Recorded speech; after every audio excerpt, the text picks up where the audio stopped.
नमस्कार। आज मैं बात करूंगी ब्रिटिश संसद की।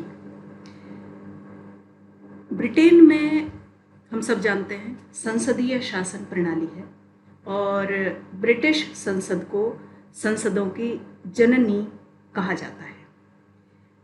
ब्रिटेन की संसद के 3 अंग हैं, सम्राट, लॉर्ड सभा और कॉमन सभा, और ये तीनों अंग मिलकर के कानून निर्माण के कार्य को पूरा करते हैं। लॉर्ड सभा एक वंशानुगत सदन है और कॉमन सभा एक लोक सदन है, और तुलनात्मक रूप से ब्रिटेन में कॉमन सभा की स्थिति ज़्यादा महत्वपूर्ण है। संसद, ब्रिटेन की संसद को संसदों की जननी ही नहीं कहा जाता, बल्कि ये भी सत्य है कि ब्रिटेन में संसद की सर्वोच्चता बहुत ज़्यादा प्रचलित है, या संसद की सर्वोच्चता का सिद्धांत यहाँ पर महत्वपूर्ण है। तो ये प्रश्न उठता है कि संसद की सर्वोच्चता से क्या तात्पर्य है। पहली बात तो इसे ब्रिटेन में संसदीय सर्वोच्चता, विधायी सर्वोच्चता, संसद की सर्वोच्चता, इन विभिन्न नामों से जाना जाता है। तो संसदीय सर्वोच्चता का तात्पर्य क्या है, इसका क्या अर्थ है, तो इसे समझने के लिए हम निम्न रूपों में इसे जान सकते हैं। सबसे पहली बात कि ब्रिटेन की संसद को कानून निर्माण की असीमित शक्ति प्राप्त है। कानूनों का निर्माण करना, उनमें किसी भी प्रकार का संशोधन करना, किसी भी कानून को समाप्त करना, ये सारे कार्य ब्रिटेन की संसद कर सकती है। तो इस दृष्टि से यह बात प्रमाणित होती है कि ब्रिटेन की संसद सर्वोच्च है। और यह भी सही है कि कानून निर्माण करने वाली यह एकमात्र संस्था है, किसी व्यक्ति या निकाय को यह अधिकार नहीं है। तो इस दृष्टि से भी यह प्रमुख है, सर्वोच्च है। एक सबसे महत्वपूर्ण बात यह है कि ब्रिटेन में संवैधानिक विधि और साधारण विधि में किसी प्रकार का अंतर नहीं है। और वो किस प्रकार से कि जिस तरीके से संवैधानिक विधि का निर्माण होता है, उसमें संशोधन होता है या उसमें उसको किसी कारण से रद्द किया जाता है, वैसे ही साधारण विधि के लिए भी वही प्रक्रिया अपनाई जाती है। किसी भी प्रकार का निर्माण, संशोधन या उसे रद्द करने की कोई अलग प्रक्रिया वहाँ पर नहीं है। तो संवैधानिक विधि और साधारण विधि के लिए एक ही तरीका काम में लिया जाता है। सामान्यतः लिखित संविधानों में संवैधानिक विधि और साधारण विधि में अंतर किया जाता है, भिन्नता होती है, और उसके निर्माण एवं संशोधन करने की जो प्रक्रिया होती है वो साधारण विधि से भिन्न होती है, लेकिन ब्रिटेन में ऐसा नहीं है। तो इस वजह से भी वहाँ की संसद संप्रभु है। दूसरा, ब्रिटेन में यह भी है कि वहाँ कानून सर्वोच्च है, विधि का शासन है। कानून सर्वोच्च होने के कारण जो संसद ने बना दिया उसे कोई संशोधित नहीं कर सकता, कोई रद्द नहीं कर सकता। तो इससे संसद स्वतः ही सर्वोच्च हो जाती है। और सबसे महत्वपूर्ण एक चीज़ हम देखते हैं कि ब्रिटेन में न्यायिक पुनरावलोकन नहीं है, जिससे संसद पर किसी प्रकार का कोई न्यायिक नियंत्रण नहीं है। उसने जो कानून बना दिया वो अंतिम है, उस पर उसमें किसी प्रकार का संशोधन या उसे असंवैधानिक घोषित करने का डर वहाँ की संसद को नहीं है। तो इसलिए न्यायिक पुनरावलोकन न होने के कारण संसद जिस प्रकार के भी नियम वो बनाती है, कानून बनाती है, उन्हें उसी रूप में लागू किया जाता है।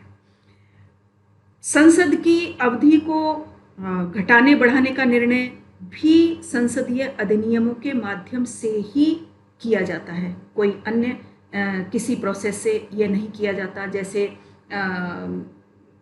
1715 में इसे बढ़ाया गया, 1915 में कम किया गया, दोनों विश्व युद्धों के समय भी उसके कार्यकाल में परिवर्तन किया गया।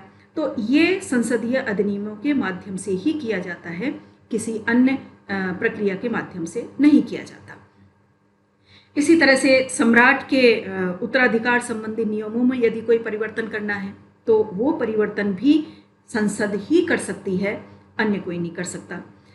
और दोनों सदनों के स्वरूप और शक्तियों में यदि कोई परिवर्तन करना है तो वो भी वहाँ की संसद करती है। जैसे कॉमन सभा की रचना में उसने परिवर्तन किए हैं, मताधिकार और मतदान की आयु में उसने परिवर्तन किए हैं, लॉर्ड सभा की रचना में परिवर्तन किए हैं।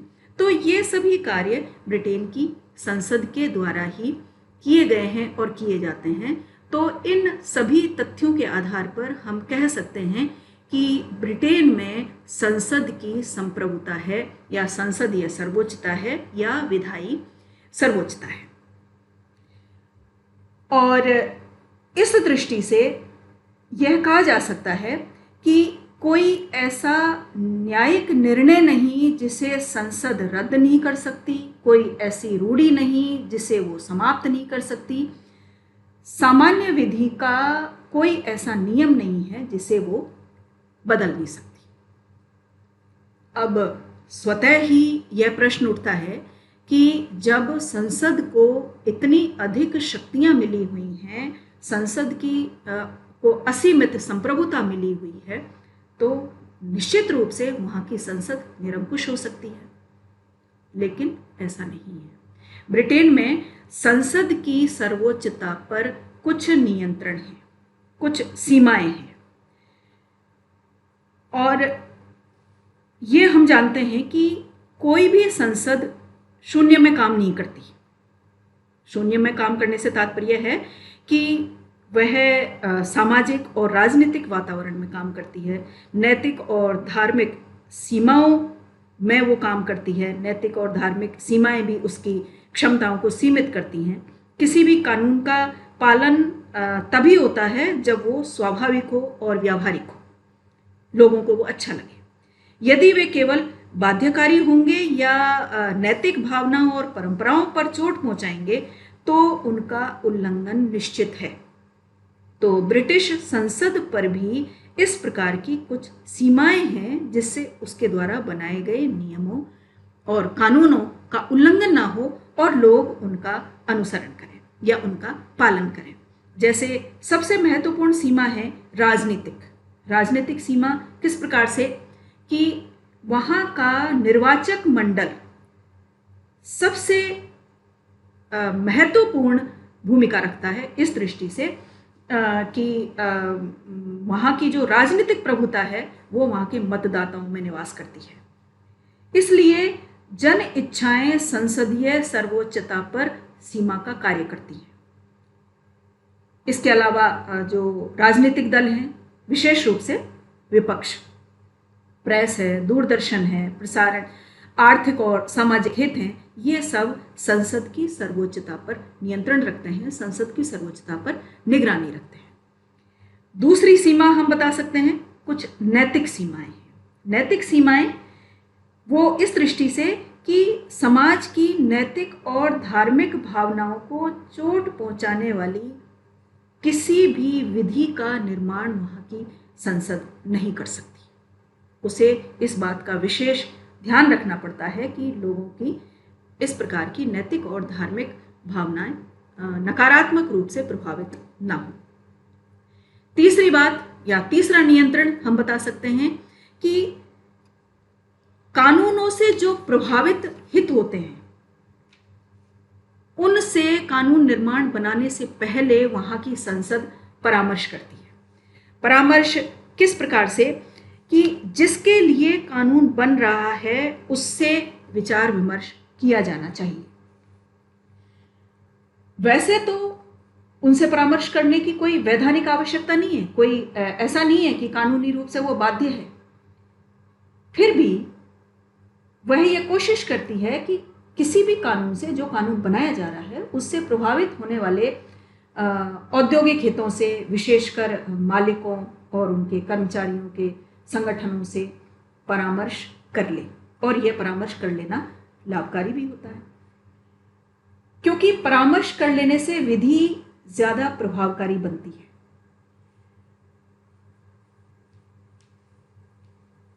और प्रभावकारी रूप से उसे लागू भी किया जाता है। वो ज़्यादा व्यावहारिक बन जाती है या ज़्यादा व्यावहारिक रूप से उसे सरल बनाया जाता है। इसे उद्योग सरलता से स्वीकार कर लेते हैं और किसी भी प्रकार के लागू करने में किसी भी प्रकार के विरोध का सामना संसद को नहीं करना पड़ता। तो किसी भी कानून से जो वर्ग प्रभावित हो रहा है उस वर्ग से परामर्श करना वहाँ की संसद आवश्यक समझती है और इसलिए उस कानून को उसी रूप में लागू करने में सरलता रहती है। अगली बात, अगला नियंत्रण हम देखते हैं, प्रत्यक्ष प्रजातंत्र के साधनों का प्रयोग भी वहाँ कुछ सीमित मात्रा में होता है। सीमित मात्रा में किस प्रकार से कि इन साधनों की भी कोई ब्रिटेन में वैधानिक व्यवस्था नहीं है। ऐसा नहीं है कि कानून में इनका उल्लेख है, लेकिन ब्रिटेन में जनमत संग्रह जैसी व्यवस्था अप्रत्यक्ष रूप से काम करती है। विशेष रूप से महत्वपूर्ण संवैधानिक प्रश्नों पर विधियों का निर्माण जब किया जाता है तो उससे निर्वाचक समूह या जनता से राजनीतिक सत्ता प्राप्त करके ही किया जाता है। तो स्पष्ट है कि किसी भी प्रकार के संवैधानिक प्रश्नों पर यदि कोई कानून बनाया जा रहा है, कानून का निर्माण किया जा रहा है, तो संसद ने निर्वाचक समूह से राजनीतिक सत्ता प्राप्त करके ही ऐसा किया है। तो जनमत संग्रह अप्रत्यक्ष रूप से वहाँ पर प्रभावकारी है। अगला नियंत्रण हम देखते हैं रूढ़ियों और परंपराओं की दृष्टि से। ब्रिटेन में रूढ़ियां और परंपराएं निश्चित रूप से बहुत ज़्यादा महत्वपूर्ण हैं। सैद्धांतिक रूप से तो ब्रिटेन की संसद किसी भी रूढ़ी को या परंपरा को बदल सकती है या उसे पूरी तरह से समाप्त भी कर सकती है, किंतु व्यवहार में वो ऐसा नहीं करती, क्योंकि ब्रिटेन में रूढ़ियां सुस्थापित होती है, स्थायी होती हैं, जो और इसके साथ ही वो ब्रिटिश संवैधानिक व्यवस्था की आधारशिला भी है। तो इसलिए संसद किसी भी प्रकार का उनमें परिवर्तन करने से बचती है, क्योंकि वो ये जानती है कि यदि इनमें किसी प्रकार का कोई परिवर्तन किया गया तो ब्रिटिश जनसमूह उसे स्वीकार नहीं करेगा। तो रूढ़ियां और परंपराएं उसकी संसदीय सर्वोच्चता पर नियंत्रण लगाती हैं। इसी प्रकार से कानून का शासन, ब्रिटेन में कानून का शासन बहुत ज़्यादा प्रभावशाली है। संसदीय सर्वोच्चता और विधि का शासन वैसे तो एक दूसरे पर आश्रित हैं, अन्योन्याश्रित हैं। जब तक विधि विद्यमान है और उसे किसी अन्य कानून द्वारा समाप्त नहीं किया जाता है, तब तक संसद उसे मानने के लिए बाध्य है। कानून का उल्लंघन यदि हुआ तो वो जन आक्रोश को जन्म दे सकती।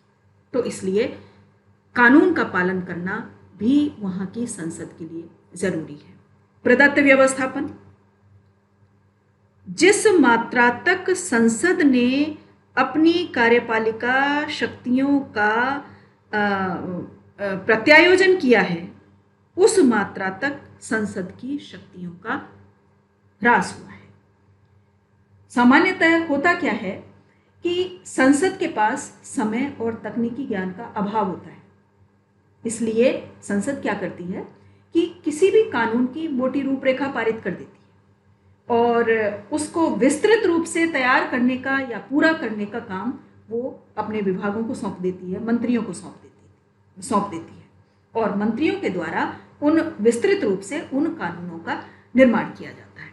तो जिस सीमा तक संसद ने अपने इन अधिकारों का प्रत्यायोजन किया है, उतनी ही सीमा तक संसद शक्तिहीन हुई है, उस पर नियंत्रण लगा है। अगला नियंत्रण हम देखते हैं अंतर्राष्ट्रीय कानून के संदर्भ में।